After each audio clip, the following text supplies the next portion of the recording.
Oscar is under serious pressure for the title as his disadvantage has been revealed. Red Bull is binging more updates to beat McLaren and all the latest F1 news.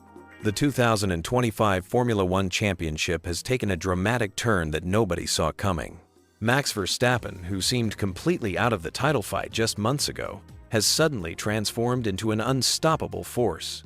Meanwhile, Oscar Piastri, who once commanded a massive 104-point lead, now finds himself clinging to just a 40-point advantage, with only 5 races remaining. This isn't just a comeback story. It's a complete psychological warfare masterclass unfolding before our eyes. To understand how seismic this shift has been, we need to rewind to the Dutch Grand Prix.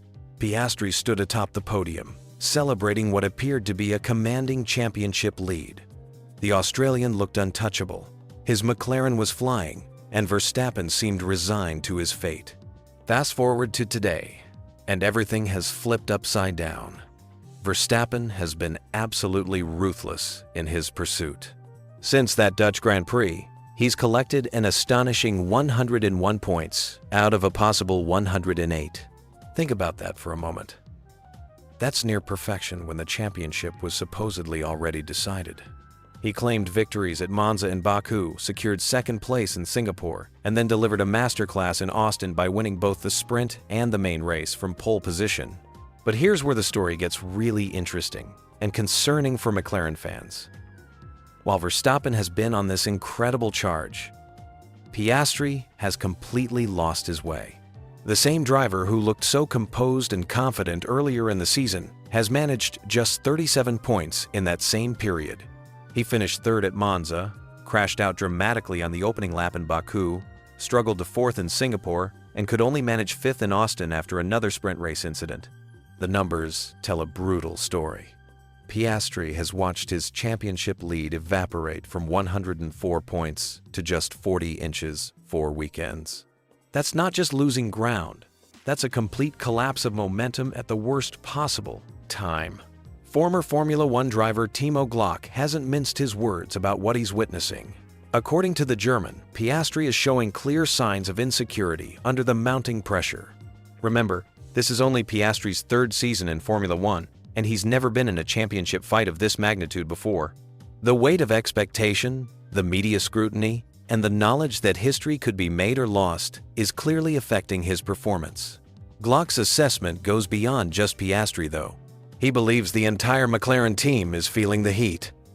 The nervousness that once seemed impossible given their dominant position earlier in the season is now palpable. When you're used to being the hunters, becoming the hunted requires a completely different mindset. What makes this situation even more precarious for McLaren is the unpredictability of the remaining races. Mercedes has shown flashes of genuine pace. Ferrari proved their strength in Austin, and other teams are capable of taking crucial points away from the championship contenders. This isn't a two-horse race anymore. It's a chaotic battle where every point could prove decisive. The psychological aspect cannot be understated. Verstappen has been here before, multiple times. He knows exactly how to handle championship pressure, how to extract maximum performance when everything is on the line, and most importantly, how to capitalize on his opponent's mistakes. For Piastri, this is uncharted territory. Despite the mounting pressure, Piastri is trying to project confidence. He recently stated that he'd still rather be in his position than Verstappen's, emphasizing that 40 points is still a significant gap with 5 rounds remaining. He's banking on McLaren finding their pace again and returning to the form that built their championship lead in the first place. But here's the reality check. Verstappen doesn't need to find his pace. He's already found it, and he's showing no signs of slowing down. The 3-time world champion has transformed what seemed like an impossible situation into a genuine title fight. Even more ominously for his rivals, Verstappen himself is starting to believe that a 5th consecutive championship is within reach. The momentum shift is undeniable. Where Verstappen once wrote off his chances after a difficult start to the season, he's now openly discussing what needs to happen to complete this remarkable comeback. He knows that maintaining this level of performance until the end of the season could deliver one of the greatest championship comebacks in Formula One history. For McLaren, the next 5 races represent the ultimate test of their championship credentials. Can they rediscover the form that made them look unbeatable earlier in the season? Can Piastri handle the pressure of defending a lead against one of the sport's greatest champions? Can the team provide the support structure needed to see their driver across the finish line? The stakes couldn't be higher. We're witnessing either the completion of one of Formula One's greatest comebacks or the moment a young driver proves he has what it takes to deny a legend his 5th title. Every qualifying session, every race start, every strategic decision will be magnified under the championship spotlight. This isn't just about points anymore. It's about who wants it more, who can handle the pressure better, and who can deliver when everything is on the line.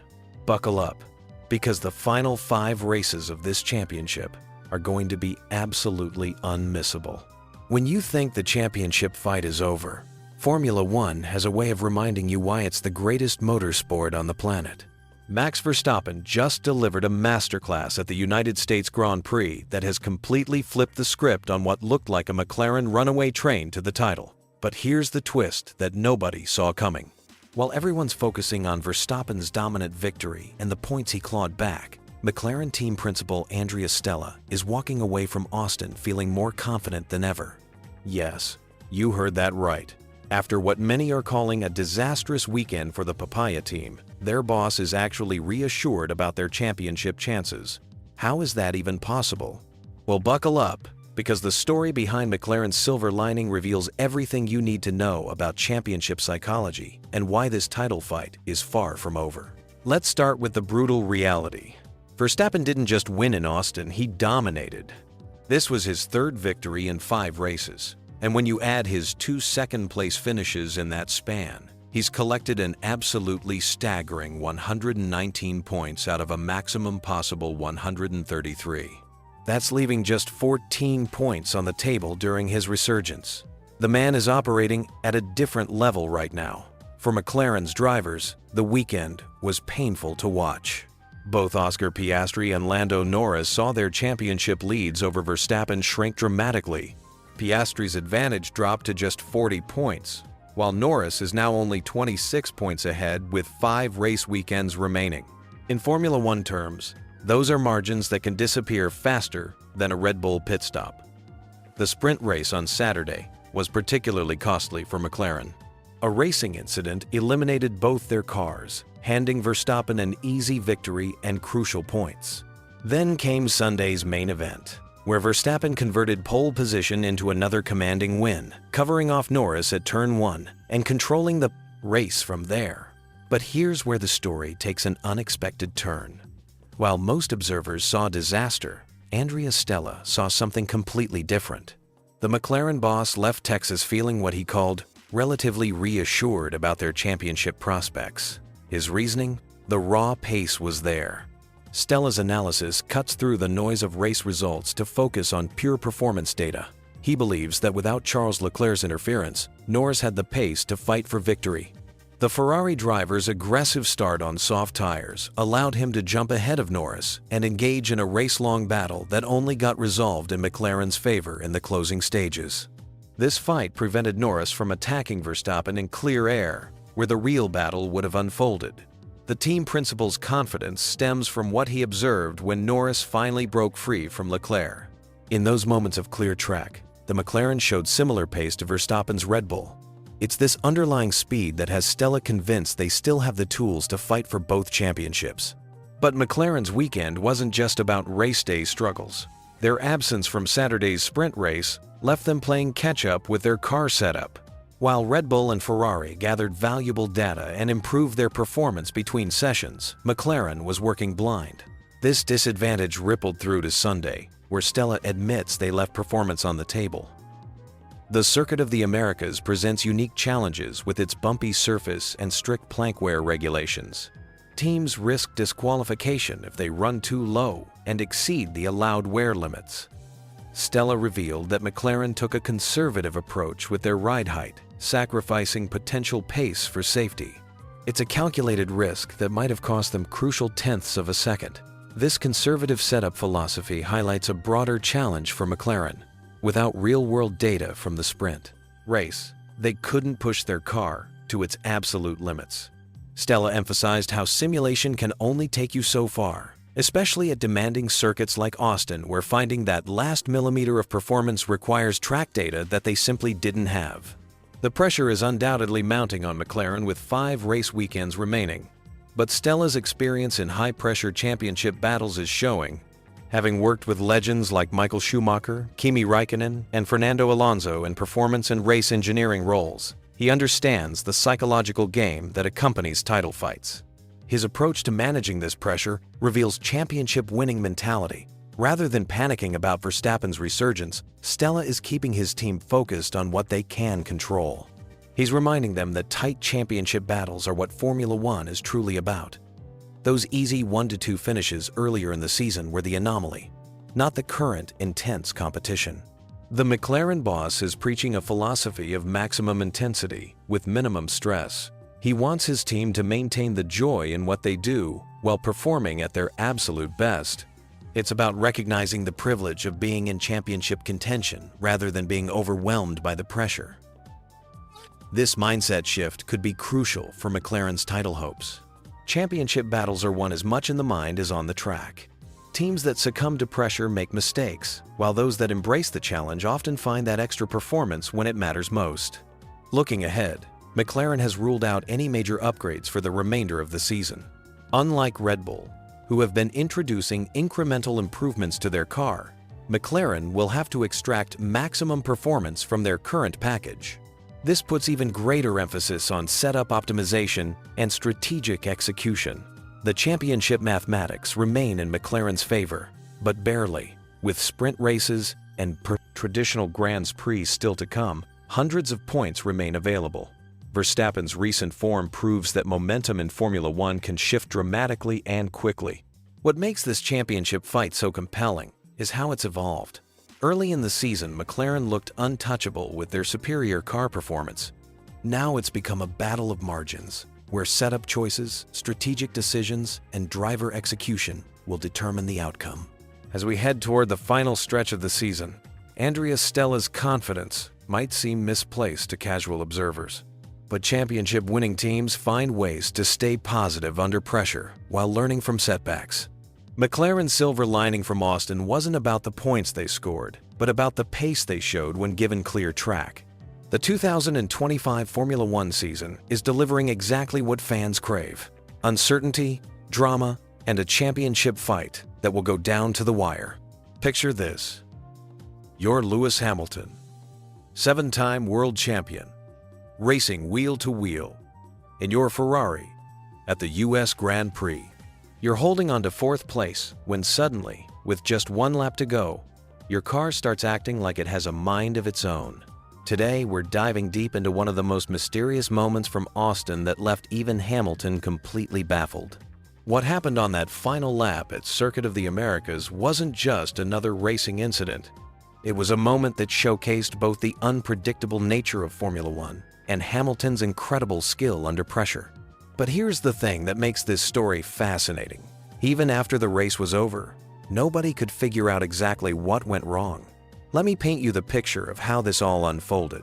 Hamilton was cruising toward a solid 4th place finish, which would actually make him the first driver in F1 history to surpass 5,000 career points.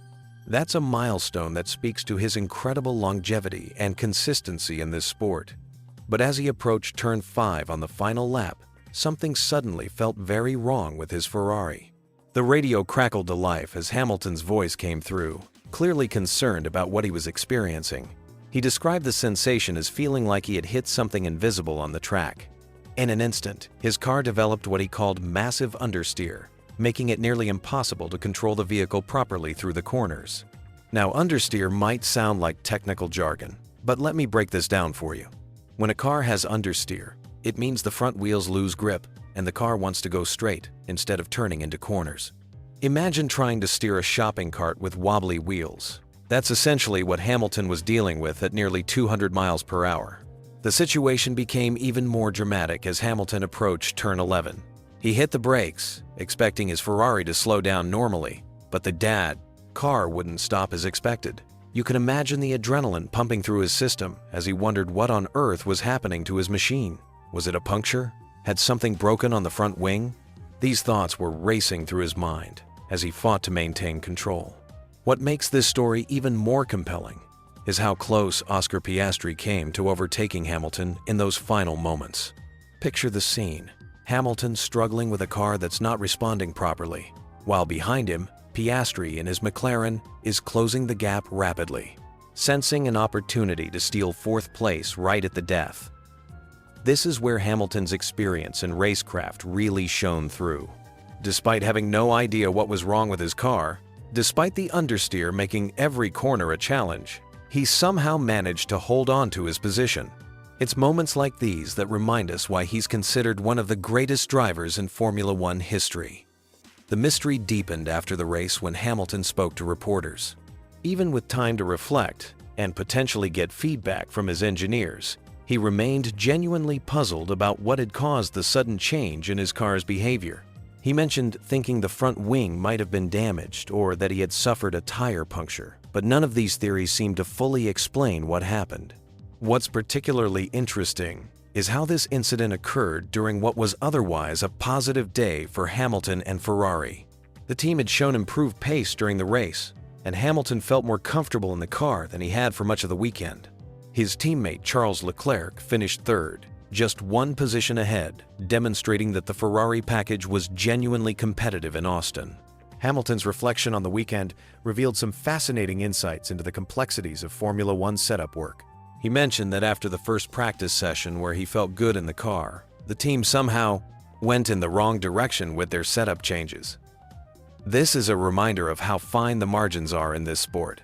A small adjustment that looks good on paper can completely change how a car behaves on track. The strategic element of the race also played a role in Hamilton's final position. He found himself about 10 seconds behind Leclerc due to different pit stop timing, which frustrated him somewhat. However, he maintained perspective about the bigger picture, acknowledging that the team scored valuable points and showed genuine progress. Looking at this incident from a broader perspective, it highlights several fascinating aspects of modern Formula One. First, there's the incredible reliability of these cars that Hamilton could continue driving despite whatever issue he encountered. Second, it shows how quickly things can change in racing. One moment you're comfortable, the next you're fighting for control. The timing of this mystery couldn't have been more dramatic. Last lap incidents often determine championships, and while this particular moment didn't affect the title fight directly, it demonstrated how Formula One can surprise even the most experienced competitors right until the very last corner. Hamilton's ability to adapt and manage the situation speaks to his incredible skill set.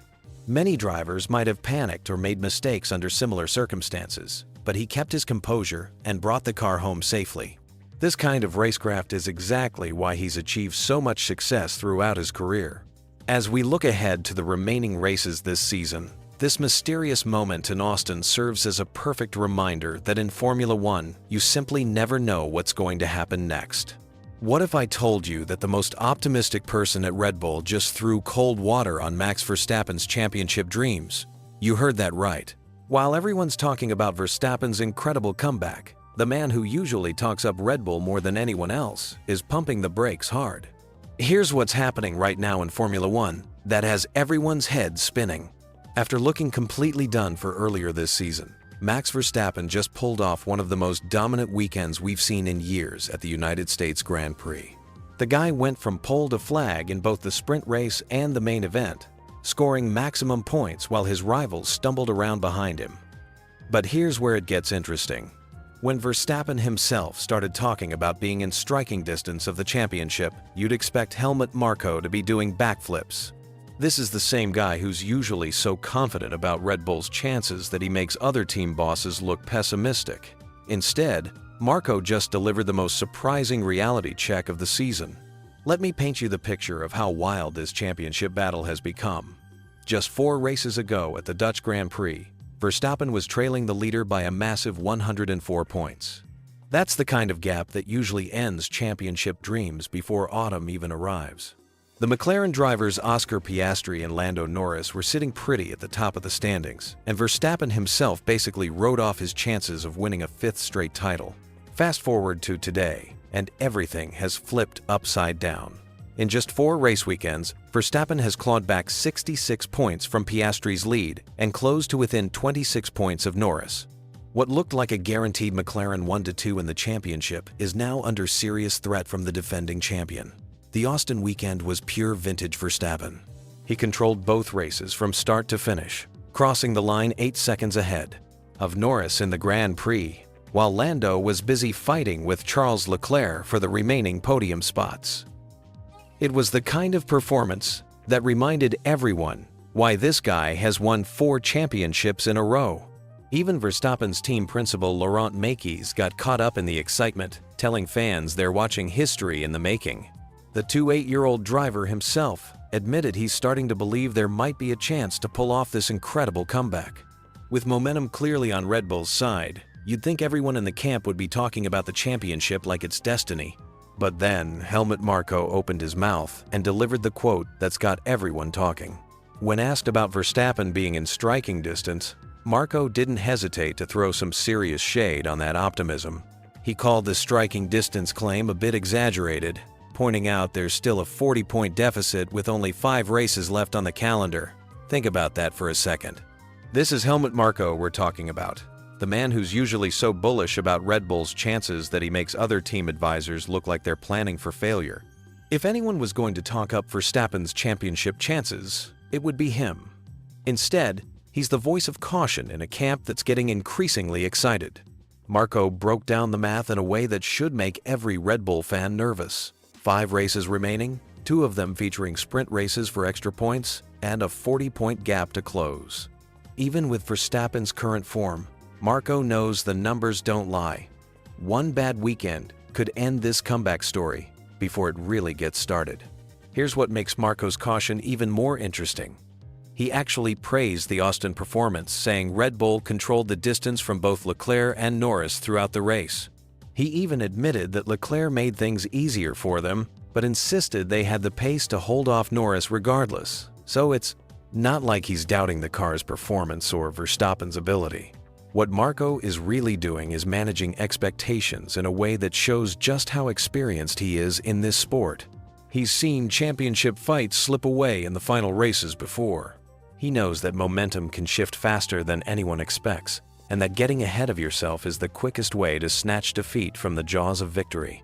But there's one thing that gives Marko genuine optimism about the remaining races. He believes Red Bull's biggest weakness has already passed.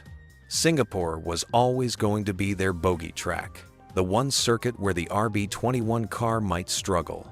With Singapore now in the rearview mirror, Marko sees 5 venues where Red Bull could excel, especially with Verstappen in this kind of form. The way Marko put it really captures what makes Verstappen so dangerous right now. He said there's nothing where they have to worry about being handicapped, not when you have Max in such super form. It's the condition of each race day that will matter most. And if current form holds, Red Bull could be unstoppable. So here's where we stand, with 5 races to go. Verstappen has pulled off one of the most impressive comeback charges in recent memory, closing what seemed like an impossible gap to something that's merely improbable. His own team principal thinks fans are watching history unfold, and even the driver himself is starting to believe in the possibility. Yet the most optimistic voice in the Red Bull garage is telling everyone to slow down and face reality. Marko's message is clear. This is far from over, and getting carried away with comeback talk could be exactly what derails this incredible charge. Sometimes the biggest believer in your team is also the one who keeps everyone grounded when it matters most. What's up, Formula One fans? If you thought the United States Grand Prix was dramatic enough with Verstappen's title fight heating up, wait until you hear about the bombshell penalty that's just dropped and is sending shockwaves through the paddock right now. Carlos Sainz has just been slammed with a massive 5-place grid penalty for next weekend's Mexican Grand Prix, and trust me, this decision is going to have everyone talking. But here's the thing that's got me absolutely fired up about this whole situation. The way the stewards handled this incident might just change how drivers approach wheel-to-wheel combat for the rest of the season. Let me paint you the picture of what went down at the Circuit of the Americas. It's lap 7, the race is still young, and we've got 2 hungry drivers scrapping for position at turn 15. Carlos Sainz in his Williams is eyeing up an overtake opportunity on Kimi Antonelli's Mercedes. Now remember, Antonelli is still relatively new to Formula One, making his mark in what's been a breakthrough season for the young driver. Sainz sees his chance and dives to the inside, attempting what looked like a textbook overtaking maneuver. But here's where things get interesting, and where the steward's decision becomes absolutely crucial for understanding modern Formula One racing rules. The contact happens right at the apex. Sainz's front right corner gets absolutely demolished, and his race is over before it really began.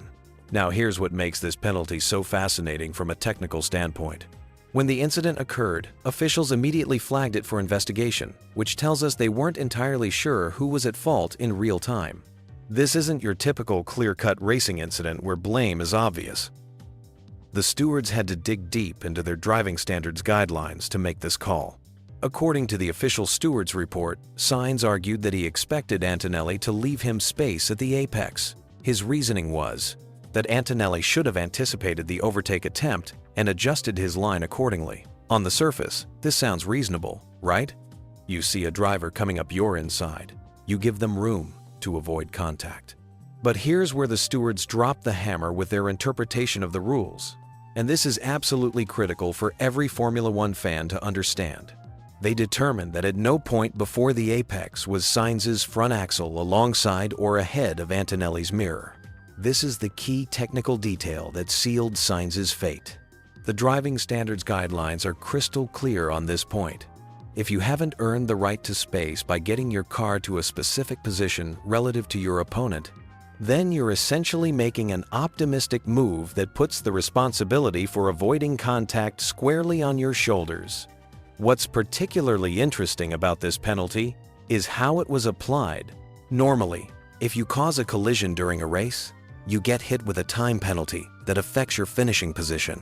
But since Sainz retired from the race due to the damage, the stewards converted this into a grid penalty for Mexico. This conversion system ensures that drivers can't escape consequences just because their incidents resulted in their own retirement. The 5-place grid drop is going to hurt Sainz's chances significantly at the Mexican Grand Prix. Mexico City is a track where grid position matters enormously due to the long run down to turn 1 and the challenging overtaking opportunities throughout the lap. Starting further back in the pack could easily cost him valuable championship points. But let's zoom out and look at the bigger picture here. This penalty sends a strong message about how aggressively drivers can defend and attack in wheel-to-wheel situations. The stewards are essentially saying that optimistic moves where you haven't fully established your position alongside another car will be penalized if they result in contact. This interpretation could have massive implications for how we see racing unfold for the remainder of the season. Drivers might become more conservative in their overtaking attempts, knowing that failed moves will likely result in penalties even if the contact seems like a racing incident. What's also worth noting is that this isn't Sainz's first run-in with the driving standards guidelines this season. He previously appealed a similar ruling successfully, which shows just how fine the margins are in these decisions and how much interpretation goes into applying the rules. The timing of this penalty couldn't be worse for Williams either. They're fighting hard in the Constructors' Championship, and every point matters at this stage of the season. Losing a potential point-scoring opportunity due to the incident and then having their driver start further back in Mexico is a double blow to their campaign. From Antonelli's perspective, this penalty validates that he handled the situation correctly according to the rules. As a young driver still establishing himself in Formula One, having the stewards back your racing approach in a controversial incident is valuable validation. Looking ahead to Mexico, this penalty adds another layer of complexity to what's already shaping up to be a crucial weekend in the championship fight. Sainz will need to be extra aggressive in his recovery drive, but he'll also need to be careful not to make similar mistakes that could result in further penalties. The real test now is whether this penalty achieves what the stewards intended. Will drivers modify their approach to overtaking, or will we see more of these aggressive moves that push the boundaries of what's acceptable? The next few races will tell us everything we need to know about how this decision reshapes Formula One racing.